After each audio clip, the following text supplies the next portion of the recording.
Welcome to Behind the Numbers. I'm Philippa Lamb, and in this episode we're going to be talking about succession planning and specifically the pros and cons of employee ownership trusts as a solution. 70% of mid-tier accountancy and audit firms are still structured as limited liability partnerships, but with 45% of firms citing succession planning as a critical talent challenge and private equity investors taking more interest in the sector, some firms are now looking at other options. You get to a point where you think, if I don't give this some direction, then we may lose staff and we may lose clients. The management style is participative. They listen to ideas from employees individually, collectively, and all of this helps, and research shows this, generate extra profits for the business. Peter Hollis is one of them. He's transferred his own practice, Hollis & Co., to an employee ownership trust, and he's going to talk us through the how and the why and the challenges along the way. We're also joined by Graeme Nuttall OBE, author of the Nuttall Review on Employee Ownership and International Ambassador for the Employee Ownership Association. And here to share his experience of advising clients about the pros and cons of EOTs, Simon Blake, partner in Price Bailey's corporate finance team, is our third guest. Hello, everyone. Hello. Hello. Simon, should we start with a bit of scene setting? Why is succession planning feeling as if it's become a bit of a bigger issue lately? I guess succession planning's always been an issue, but right now with a huge amount of activity around the sector for accountants and auditors, it has really become a very live topic. Private equity and other trade buyers are rapidly consolidating the accounting industry. And at the same time, there's increasing pressures coming on the smaller practices, which is making it harder to attract people that want to stay in small practice environments. And on top of that, we've got perhaps a bit of confusion created currently over ownership of accounting and audit firms, audit particularly, but accounting firms perhaps as well, where the Institute of Chartered Accountants is trying to work out exactly what the new world really means when it comes to independence and the historic desire, at least of the Institute, to ensure that audit firms are controlled by auditors. And that's causing some complications that are moving quicker than the regulator is able to cope with. I mean, given all that complexity, why would firms want to move away from the limited liability partnership model? I mean, it's the norm. Everyone knows how it works. It is the norm, but that's not to say it's the right thing. And I think the increasing recognition that larger practices that are structured as LLPs don't really operate as partnerships. They operate as corporates. And actually, my own firm would be one of those, which the day-to-day decision-making running the business is by a 6-person management board, of which I'm grateful to be part of, because I can't have 43 separate partners all making decisions at an operational level. It just wouldn't happen. You don't make decisions with 43 people in the room. And so as in order to run our business effectively, we have to run as more like a corporate. We still like the partnership approach from the sort of mentality of it, I guess, and taxation is still preferable, but the decision making, the leadership, the actual governance is much more like a corporate. So why not be a corporate? Well, Graeme, conversely, you are a great believer in EOTs. I know you'd like to see them more widely adopted. There are various ways of doing this, but can you give us a basic explanation of how they work? The Employee Ownership Trust, or EOT, provides for the collective ownership of shares on behalf of current and future employees. A discretionary trust is set up, the beneficiaries of which are all the employees of the business. This provides a profoundly different way of thinking about ownership. Instead of trying to find one or two individuals to buy a business, perhaps through a management buyout, one can look to the employees as a whole to acquire that business using the EOT as the buyout vehicle. So essentially the business still runs in the same way. It's still run by the same people day to day, though, isn't it? This is what's tremendously attractive about this model, that it provides a really neat business succession solution. It does require a company. It won't work for an LLP, But once you've got a company, essentially the EOT, the trustee, takes over the ownership of that company, allowing the company to continue to be run as a separate company, but under the ownership of this vehicle, which is dedicated to long-term employee ownership. The original owner, of course, they have to wait for their money, don't they? Yes. One should say the employee ownership business model has become a mainstream idea over the last 10 years. The main reason for this is the success of the Employee Ownership Trust, or EOT, as a business succession model. It's financed by using company profits that are paid out over a period of time, which can be, on average, 7 years. So an owner has to be prepared to wait to get paid. That's probably the main downside. But for most owners, they're planning ahead for their retirement or stepping back from the business. And this allows them the flexibility to pick the timing as to when that happens. Well, Peter, as I said, you've done this. You've gone down this route with your own firm. Why did you choose this route? As you grow older, you become aware that whilst you're enjoying work and you don't really want to stop, other people are looking at you, knowing how old you are and wondering what you're going to do. And you get to a point where you think, if I don't give this some direction, then we may lose staff and we may lose clients. So although I don't really want to stop working at the moment, I did want to give some direction to clients and particularly to the staff. And as we went down this road, looking after the staff, many of whom have worked here a long time, became the paramountly important part of this, really. And the fact, as Graeme's just described, that you are going to have to wait to be fully recompensed for this, that wasn't an issue for you? Well, I've never really liked the thought of selling client relationships. So keeping the business intact and run by the same people who've worked here for years appealed to me on a different level. These type of arrangements tend to work best when there's some accumulated cash in the business that can form a down payment, with the rest being generated from future profits and paid out on the drip. Although, being paid on the drip is really a feature of most management buyout type situations. That brings me to my next question, really, which was management buyout. Did you think about that instead? I did think about it, and I did talk to the staff about management buyouts. There was a split in the staff, really. Some were open to the idea of a management buyout and others definitely weren't. So I felt that if we went down that line, we'd end up with 9 employees and a 2-tier system. And I didn't think in the longer run that having 2 different classes of worker would work terribly well. I thought we'd end up with friction between them. Now, EOTs haven't been widely adopted by accountants. How was the process for you as you found your way through it?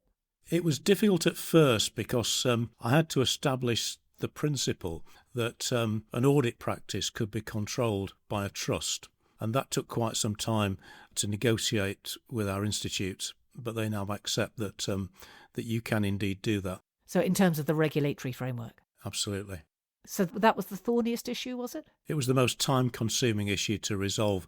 Once that was in place, the whole thing took about 4 months to finalise. Okay, so pretty rapid. Mm.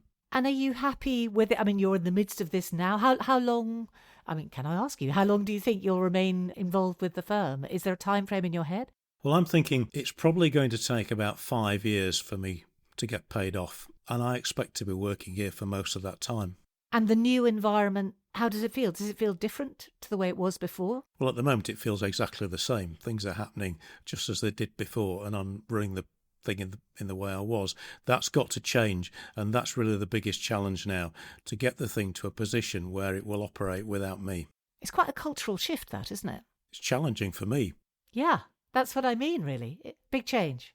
It's challenging for me to let go of something that I've spent the last 35 years building up. While still remaining involved with it. Mm. So, Graeme, you advise Peter. What are the issues that you'd pick out along the way? What I want to highlight is that it's well worth the exercise. This morning I've chaired a meeting of the trustee board of a company that embarked on employee ownership in 2016. The founder is completely paid off. One of the founders has retired. Others are still involved in the business. And the company is energised as an employee-owned business, with all the employees contributing to how that business is run. But I should emphasise that employee-owned companies still have a board of directors that is the appropriate body to run that business with the right skill set, the right qualifications.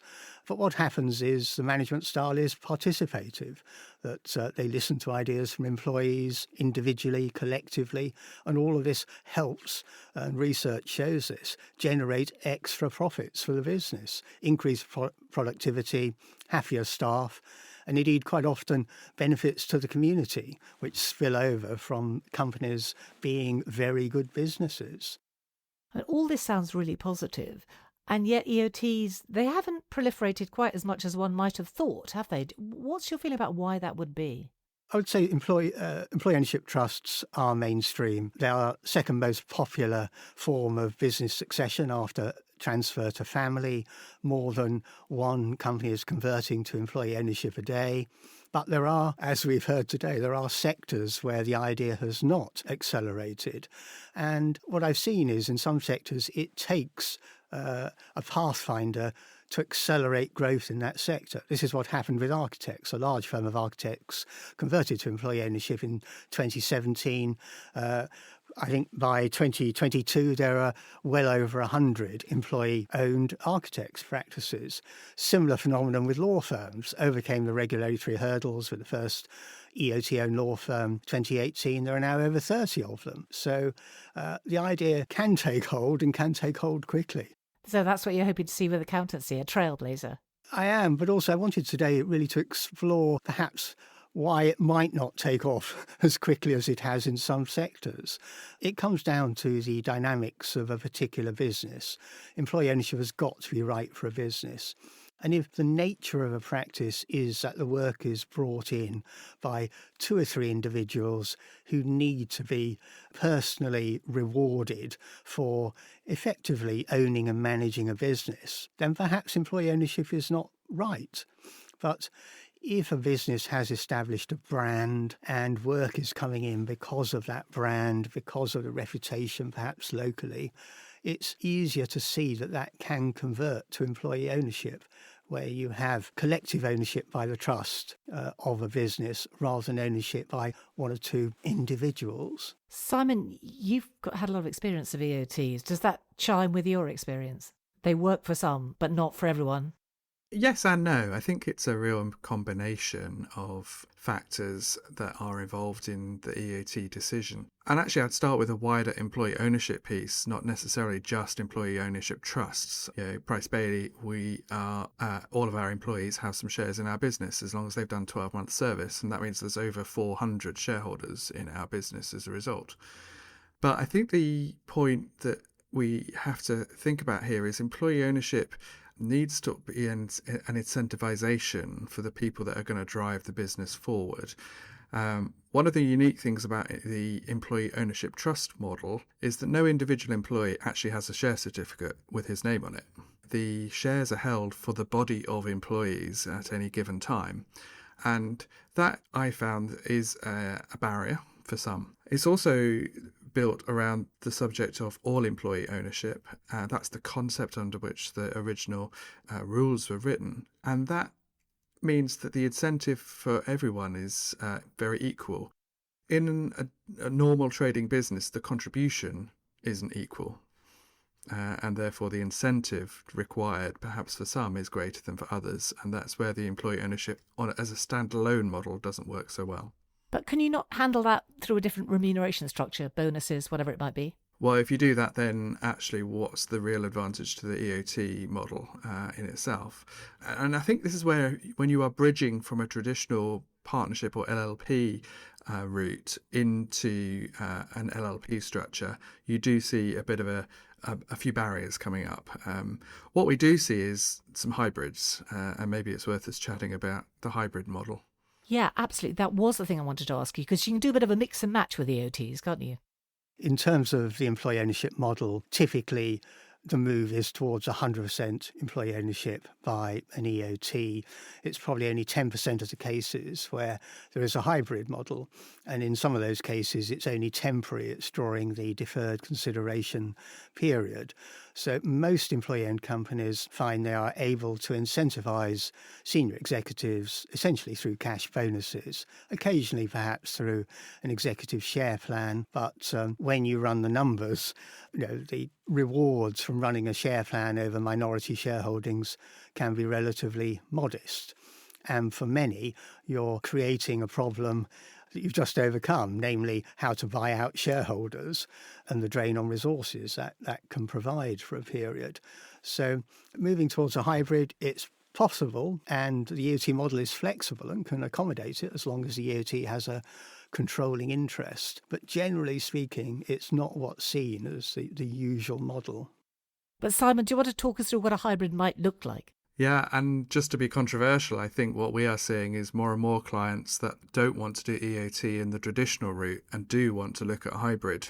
And I would say the majority of the EOTs we're now talking to clients about are hybrid rather than standalone. And how would that work? I mean, hybrid will always have, as Graeme quite rightly says, at least 51% controlled by the EOT. But that still leaves a lot of shares available for incentive to the key managers, which is typically a handful of key people for whom, in a larger organisation, a sub 1% shareholding, if there's more than 100 people in the organisation and you start with an all-employee perspective, less than 1% isn't very attractive. But actually, if 4 or 5 people could have 10 or 15%, maximum 49% between them, and they are incentivized through that structure of being a real shareholder with a real stake, which is much more akin to a management buyout type scenario, especially a management buyout backed by an investor.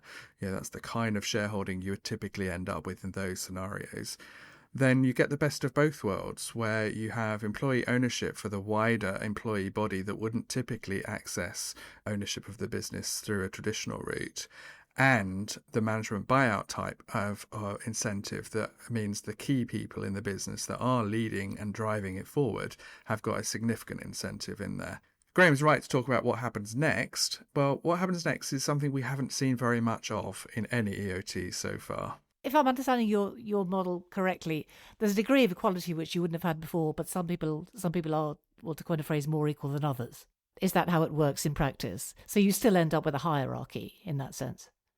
I think if we go back before the EOT became the predominant model, we are fortunate in the UK that our tax and legal system supports employee ownership models of all sorts.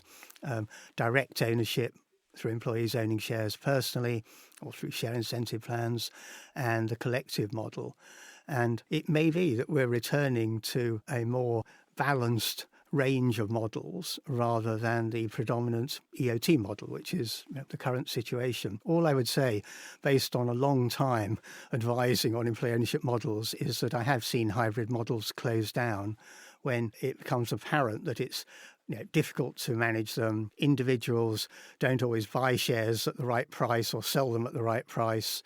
And I have seen companies move away from these hybrid models to collective employee ownership after several years of trying to make them work as an incentive tool and relying on cash bonuses instead.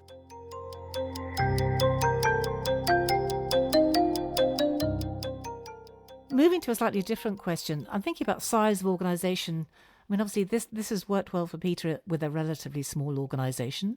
Is there a limit to the size of organisation that it would be appropriate for?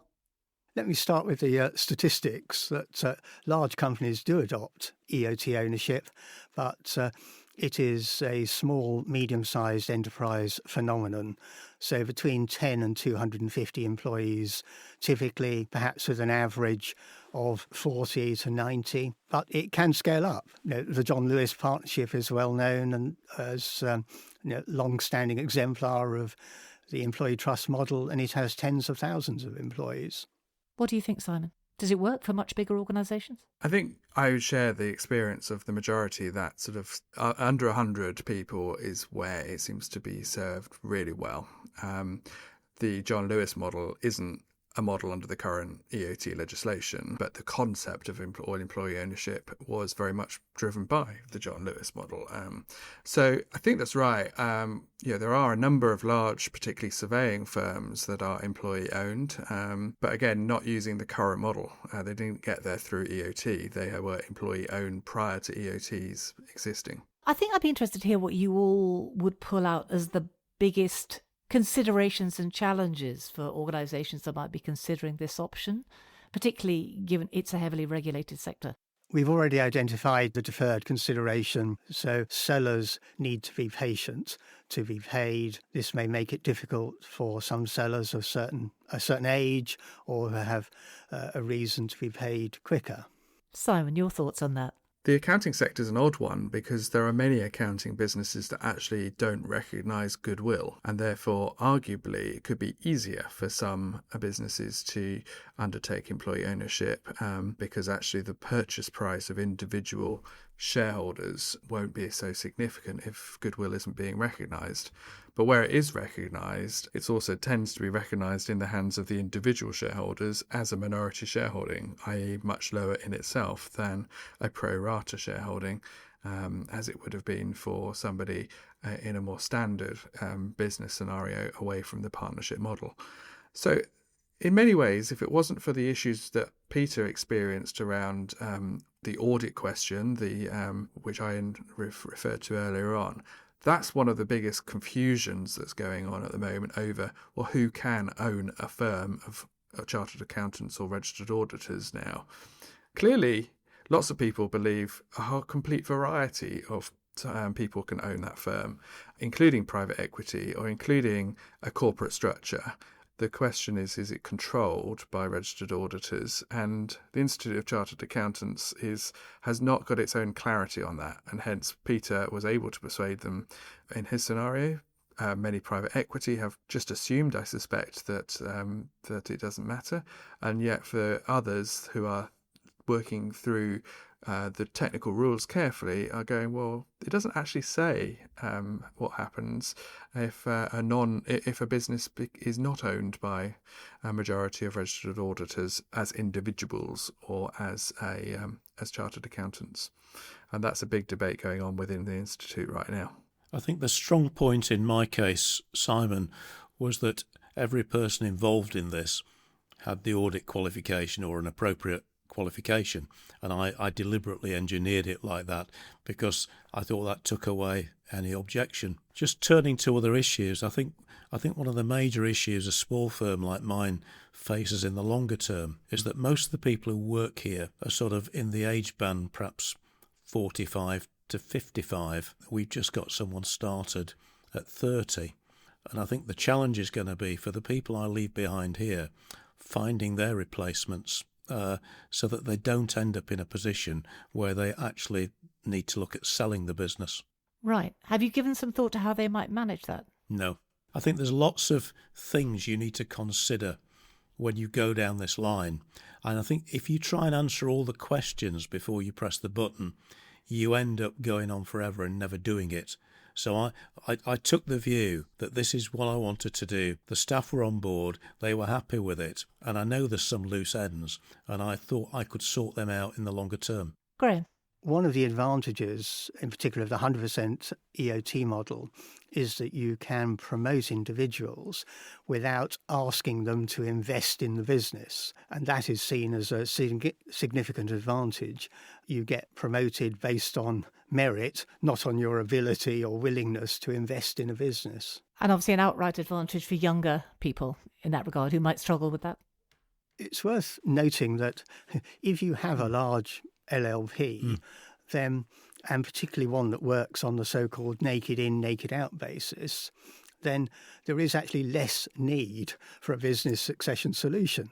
This is why law firms have existed since Victorian times, because partners can retire without getting paid out an equity valuation at the time of retirement. For a business like that, you could look at creating a stake in your business, in effect bringing your employees in as a partner in the business so that they're entitled to a profit share. And there is a precedent for this amongst the law firm. So you don't necessarily have to go to EOT ownership to bring in, as we've heard, an all-employee stake. There are other alternatives, which is, again, one of the benefits of the UK legal and tax system. There's some flexibility to adapt the employee ownership model to fit your business. Does that chime with your thinking, Simon? Well, I think there's, as I said earlier on, there is plenty of businesses that still do operate that naked in, naked out in the accounting sector as well. But there's also now increasing numbers that do recognise that there is goodwill value that is created, particularly in the larger practices, where it's not about individuals so much, it is about the team, about the wider group of people that you're... And actually, yeah, if you're then asked to pay for goodwill on the way in, you're certainly going to want it on the way out. And private equity coming into the market is all about equity. So private equity is dominating the conversations at the moment. And how does private equity get in? Well, they pay big money to typically senior exiting or near retiring partners to sell and persuade them to give up the income rights that in the future the investors behind the private equity house are going to receive. So I think the idea that we're in a direction of travel towards the past rather than towards the future is probably unlikely. That's not to say the private equity model itself is proven in the long term. In fact, actually, if anything, consolidation has proved to not work in the long term, as we've seen from previous iterations of Vantis and Tenon and a number of others that we have all experienced in the sector over certainly my working career. Yeah, Peter is nodding vigorously. Yeah. That leads, yes, naturally to considering something like the Employee Ownership Trust as an alternative. It's a method of realising value to sellers, and research suggests that maintaining independence of a business, rewarding those who work in it, are strong motivations for sellers. Peter is not alone in this. These are the number one results when you ask why have sellers sold to an EOT rather than a trade sale or private equity. An evolving story. Thank you all very much indeed. Thank you. Thank you. Thank you all for being with us today. Behind the Numbers will be back in March. Before then, the next episode of Accountancy Insights will cover the first 20 years of HMRC, the 10 biggest tax changes taking effect in April, and how to get smaller firms to take on more audits. If you haven't already heard, these podcasts count towards your CPD, and you can find them on every podcast platform or indeed the ICAEW website. So why wouldn't you subscribe on your preferred podcast platform right now and catch every episode? Thanks for listening.